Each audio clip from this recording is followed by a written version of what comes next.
豪雨过后是到处积水，花莲县环保局也特别提醒乡亲，除了要将青苔刮除之外，翻瓶倒灌的动作也要做好，特别是容易忽略的花盆底座以及小角落，都要做好清理的工作，避免病媒蚊的滋生。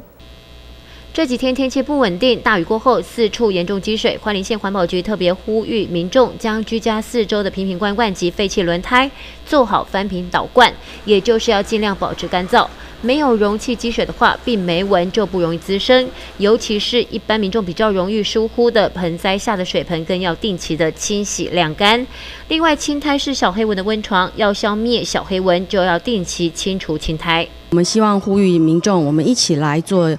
防治的工作，就是把我们的积水容器给清除，然后还有我们的地下室的积水，我们也要把它打扫干净。最重要的是，希望我们民众能够把我们的废轮胎周围的杂草啊，还有我们的青苔能够清除，来